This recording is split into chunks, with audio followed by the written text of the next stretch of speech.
Hi everyone. Today we are going to talk about the risk factors for diabetes. Okay. हमने एक video series चालू किया हुआ है डायबिटीज के बारे में. लास्ट टाइम हमने जो बात किया था वो टाइप्स ऑफ डायबिटीज के बारे में बात किया था और आज हम लोग जो बात करने वाले हैं वो रिस्क फैक्टर्स फॉर डायबिटीज उसके बारे में बात करेंगे. इसके आगे का हमारा जो भी डिस्कशन रहेगा डायबिटीज से रिलेटेड, तो we will be limiting our discussion to type 2 diabetes only unless specified otherwise. So अगर मैं जेस्टेशनल डायबिटीज रहेगा या प्री डायबिटीज रहेगा या फिर टाइप 1 डायबिटीज रहेगा तो उसको अगर मैं स्पेसिफाई नहीं करूँ तो इसका मतलब ये है कि मैं टाइप 2 डायबिटीज के बारे में ही बात कर रहा हूँ. ओके, सो आज हम लोग रिस्क फैक्टर्स के बारे में बात करते हैं. तो सबसे पहला रिस्क फैक्टर जो है वो है ओबेसिटी, मोटापा. Alright, so obesity is a very big epidemic which is there in today's era. This is one of the top reason for type 2 diabetes. Alright, अगर हम लोग ओबेसिटी को निकाल देंगे तो शायद डायबिटीज भी काफी हद तक हम लोग कंट्रोल में ला सकते हैं. आप ये भी ऑब्जर्व करोगे कि चाइल्डहुड ओबेसिटी बढ़ रहा है और उसके वजह से डायबिटीज का इंसिडेंस टीनेजर्स और एडोलेसेंट्स में भी बढ़ रहा है. Alright, so obesity is one of the major risk factor. Second is pre diabetes. इसको इम्पेयर्ड ग्लूकोज टॉलरेंस भी हम लोग बोल सकते हैं. ये कंडीशन डायबिटीज के पहले आता है और ये एक ब्लड टेस्ट से हम लोग डायग्नोस कर सकते हैं.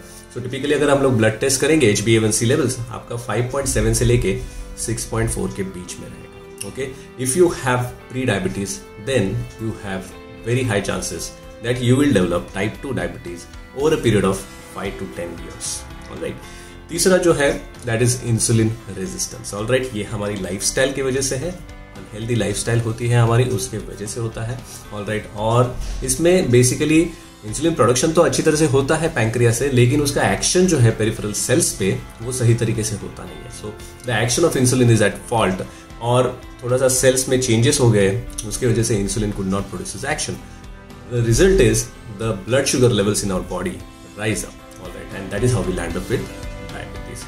फिर उसके बाद में जो नेक्स्ट रिस्क फैक्टर है वो थोड़ा सा जोग्राफिक लोकेशन के हिसाब से ऑब्जर्व किया गया है कि जो हिस्पैनिक या फिर लैटिन अमेरिकन है या फिर अफ्रीकन अमेरिकन है, not only that but even Asian American जो है, सो उनमें भी ये डायबिटीज का इंसिडेंस जो है ये ज्यादा पाया गया है. प्रोबेबली दिस इज मोर और less related to the lifestyle, the western kind of lifestyle which they have, their eating pattern और probably a sedentary lifestyle. Okay, so उसके वजह से प्रोबेबली ये इंसिडेंस होने ज्यादा पाया गया है इन दैट जोग्राफिक लोकेशन. उसके बाद में next risk factor is very important, that is gestational diabetes. ये बेसिकली प्रेग्नेंट लेडीज में पाया जाता है. टिपिकली ऐसी प्रेग्नेंट लेडीज है जो प्रेगनेंसी के पहले ओबेस थे, ऑलराइट, और अनहेल्दी लाइफस्टाइल था. उसके बाद में उनको डायबिटीज हुआ ड्यूरिंग द प्रेगनेंसी. अगर आपका प्रेगनेंसी के टाइम पे डायबिटीज डिटेक्ट हुआ है then you have very high chances that after the pregnancy is over you may land up with type 2 diabetes. Okay, उसके बाद में next risk factor sedentary lifestyle. This is another very evident thing, specially after the lockdown. अगर आप exercise नहीं कर रहे हो, एक जगह पे बैठ रहे हो और फिर टीवी देख रहे हो या फिर आपका वर्क फ्रॉम होम है, you have a high chance of developing diabetes. उसके बाद में जो रिस्क फैक्टर है that is family history.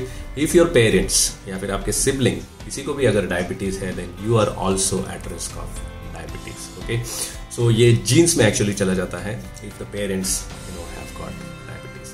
Then polycystic ovarian syndrome या फिर इसको PCOS बोले या फिर PCOD बोले, this is also high risk for diabetes. Typically इसमें भी इंसुलिन रेजिस्टेंस ही पाया जाता है.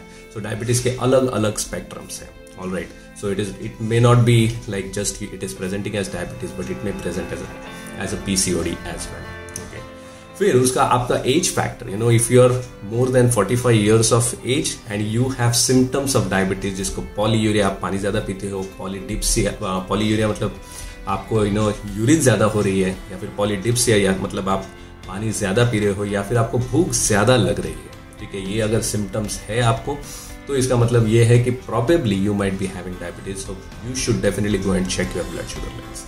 Even otherwise if you are above 40 years of age, all right, then every yearly we should get ourselves with a set of blood tests which are available in different hospitals, and we should check whether we have got diabetes or not. All right, so I think these were the main risk factors, okay, for diabetes. Okay, और अगर इसमें से आपको अगर कुछ भी है, especially obesity अगर आपको है, then you have a high chance of developing diabetes. All right, I hope this video has helped you.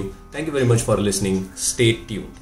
By the way, अगर आपको अपना डायबिटीज रिवर्स करना है तो आप मेरा डायबिटीज रिवर्सल ग्रुप ज्वाइन कर सकते हो। ये एक व्हाट्सएप ग्रुप है, इसका लिंक मैंने कैप्शन में दिया हुआ है, उसको आप क्लिक करके वो व्हाट्सएप ग्रुप ज्वाइन कर सकते हो। You can get yourself consulted and then we can give you a programme by which you can reverse your diabetes. Alright. और अगर आपको ओबेसिटी है, ओके, अगर आपको मोटापा है, आपका वजन बढ़ा हुआ है, तो आप मेरा फेब्रुअरी वेट लॉस बैच जो है वो भी आप ज्वाइन कर सकते हो।